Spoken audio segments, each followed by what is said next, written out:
সাম্প্রতিক ভয়াবহ বন্যায় রাজ্যের বিভিন্ন জেলার বিভিন্ন এলাকার পাশাপাশি রাজধানী আগরতলার বিভিন্ন এলাকাও ক্ষতিগ্রস্ত হয়েছে।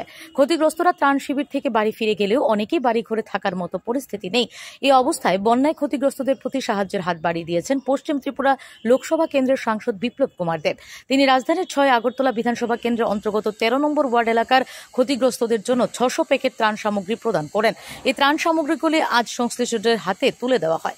এই কর্মসূচিতে সাংসদ বিপ্লব কুমার দেব উপস্থিত থাকতে পারেননি, তবে কর্মসূচিতে উপস্থিত ছিলেন প্রদেশ বিজেপির সাধারণ সম্পাদিকা পাপিয়া দত্ত, কর্পোরেটর গৌতম চন্দ, ৬ আগরতলা মন্ডল কমিটির সভাপতি হীরালাল দেবনাথ সহ অন্যান্য নেতৃবৃন্দরা। এই কর্মসূচি প্রসঙ্গে বিজেপি নেত্রী পাপিয়া দত্ত জানান, রাজ্যে ভয়াবহ বন্যায় ব্যাপক ক্ষয়ক্ষতি হয়েছে। বন্যার করাল থাবা থেকে রক্ষা পায়নি ৬ আগরতলা বিধানসভা কেন্দ্রের বিভিন্ন এলাকা।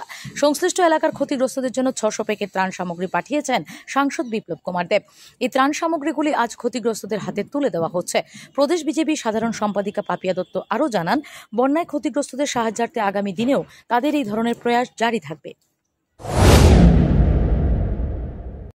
অনেক বড় দুর্যোগ বলা যায় যে কয়েক দশকের সবচেয়ে বড় দুর্যোগের প্রাকৃতিক দুর্যোগের সম্মুখীন হয়েছিলাম, যার ফলে সারা রাজ্যে ব্যাপক ক্ষতি হয়েছে। কৃষক থেকে শুরু করে প্রত্যেক মানুষের, অনেক মানুষ আজ ভিটে মাটি ছাড়াও হয়েছে। কিন্তু এই দুর্যোগের মোকাবেলা প্রশাসন থেকে শুরু করে প্রত্যেকেই আমরা করছি।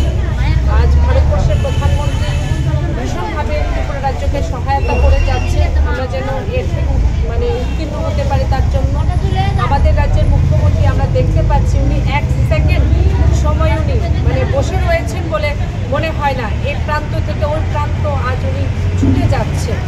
এবং আমাদের যে বিজেপি শাসিত যে প্রদেশগুলো আছে, উত্তরপ্রদেশ ও অরুণাচল প্রদেশ, মধ্যপ্রদেশ, সেই জায়গা থেকেও কিন্তু ত্রিপুরার জন্য সময় সময় সাহায্য আসছে, তারা সাহায্যের হাত বাড়িয়ে দিচ্ছেন।